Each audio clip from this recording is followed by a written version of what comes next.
माँ का वो रूप जो सौम्य भी है, अन्नपूर्णा भी है और पालक भी है, परंतु अगर क्रोध दिलाया तो प्रचंड प्रलय भी है। नमस्ते, सत श्री अकाल, आदाब। मैं हूं गरिमा और आपका स्वागत करती हूं अपने चैनल गरिमा किस्से एंड कहानियों में। दोस्तों, आज मैं आप सबके लिए अपने इस वीडियो के माध्यम से माँ धारी देवी की कुछ किस्से और कहानियां लेके आई हूं। तो इस वीडियो को एंड तक जरूर देखिएगा, क्योंकि आपको इस वीडियो के माध्यम से माँ की डिजिटल दर्शन होंगे। दोस्तों, माँ धारी देवी का मंदिर श्रीनगर और रुद्रप्रयाग के बीच में अलकनंदा नदी की लहरों पर स्थित है। दोस्तों, गांव वालों का कहना है कि पहले यह मंदिर अलकनंदा नदी के तट पर स्थित था, पर कई साल पहले बाढ़ की वजह से मंदिर माँ की मूर्ति समेत बह गया और माँ की मूर्ति एक चट्टान से जाके टकरा गई। तब उस मूर्ति में से एक ईश्वरीय आवाज आई कि जिस भी चट्टान से वो टकराई है वहीं पर माँ का मंदिर की स्थापना की जाए। गांव वालों ने उस आवाज को फॉलो करके वैसा ही किया और वहीं पर माँ का मंदिर बनवा दिया। माँ के जन्म की एक पौराणिक कथा ये है कि माँ जो थी वो 7 भाइयों की इकलौती बहन थी। उनके माता पिता का बचपन में ही देहांत हो गया था, इसलिए माँ अपने भाइयों को ही अपने माता पिता मानती थी और उनकी सेवा करती थी। वो अपने भाइयों की हर संभव सेवा का प्रयास करती थी, पर उनके भाई अपनी बहन से नफरत करते थे, क्योंकि वो बचपन से ही सांवली थी। जब माँ धारी देवी 7 वर्ष की थी तब उनके 5 भाइयों की मृत्यु हो गई। सिर्फ वही 2 भाई बचे जिनका विवाह हो चुका था।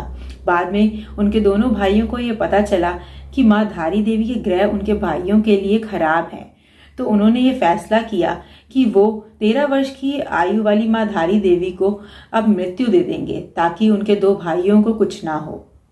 तो समय देखकर एक दिन रात में उनके दोनों भाइयों ने अपनी पत्नी समेत माँ धारी देवी का सर उनके धड़ से अलग कर दिया और उसे अलकनंदा नदी में बहा दिया।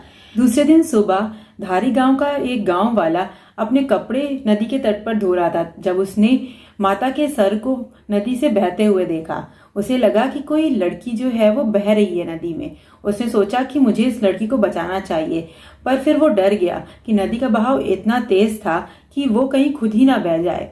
तब माता की उस सर से आवाज आई कि तुम डरो नहीं, तुम मुझे बचाओ, मैं तुम्हारे लिए इस नदी में खुद सीढ़ियां बना दूंगी। तब उस गांव वाले को हौसला आया और वो नदी में उतर गया और देखते ही देखते वहां पर सीढ़ियों का निर्माण हो गया। जब वो सर के पास पहुंचा और उसने सर को उठाया तो वो देखकर हैरान हो गया कि वो लड़की नहीं, वो सिर्फ सर था। वो डर गया और उस सर को वहीं छोड़कर आने लगा। तब माता के सर से आवाज आई कि तुम डरो नहीं, मैं एक दैवी शक्ति हूँ, तो मेरे सर की स्थापना इस चट्टान पर कर दो, मैं तुम लोगों की रक्षा करूंगी। तब उस इंसान का डर चला गया और उसने माता के कहे अनुसार ही उस चट्टान पर माता की सर की स्थापना कर दी। तब माता ने उसे अपने साथ हुई पूरी घटना के बारे में बताया और सारे गांव वालों ने मिलकर के वहां पर माता के मंदिर का निर्माण किया। तब से माँ धारी देवी को काली माता का रूप माना जाता है। उनके इस रूप को चारों धामों का रक्षक और पालक माना जाता है। वो सीढ़ियां जो माता ने उस व्यक्ति के लिए वहां पर बनाई थी, वो 2013 में आई बाढ़ से पहले तक वहां पर दिखाई देती थी। दोस्तों, पुजारियों का कहना है कि माँ का मंदिर यहाँ द्वापर काल से स्थित है। माँ का धड़ जो है वो रुद्रप्रयाग में काली मठिया में स्थापित किया गया है। ये कहा जाता है कि जब 1982 में वहां के एक राजा ने माता की मूर्ति को उस मंदिर से हटाने का प्रयास किया था, तब वहां पर अर्थक्वेक आया था और 2013 में जब एक इलेक्ट्रिक कंपनी ने माता की मूर्ति को उस मंदिर से हटा के दूसरी जगह स्थापित करने का प्रयास किया, तब आधे घंटे के अंदर अंदर ही वहां पर इतनी बड़ी आपदा आ गई। दोस्तों, गांव वालों से पूछने पर यह पता चलता है कि उस आपदा के 2 घंटे पहले तक मौसम बहुत ही ज्यादा साफ था। इससे साफ जाहिर है कि माता की वहां मूर्ति को बिना किसी अनुष्ठान के वहां से हटाने पर माता के क्रोध की वजह से वहां पर इतना बड़ी आपदा आई थी। जब आप वहां माता के दर्शन करने जाएंगे तो आपको अलग अलग समय में माता के अलग अलग रूप दिखाई देंगे। जैसे कि अगर आप सुबह माता के दर्शन करने गए तो आपको वहां पर एक छोटी बच्ची का रूप दिखाई देगा, दोपहर में एक जवान लड़की का और शाम को एक बूढ़ी महिला का रूप दिखाई देगा। ये कहा जाता है कि माता का समय के साथ साथ वहां पर रूप बदलता रहता है।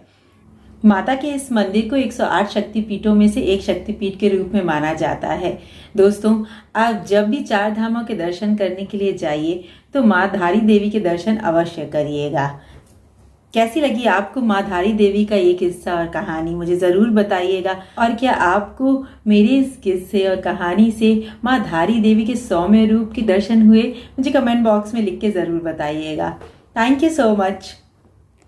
मेरे चैनल को लाइक और सब्सक्राइब कीजिए और बेल आइकन पर क्लिक करना मत भूलिए।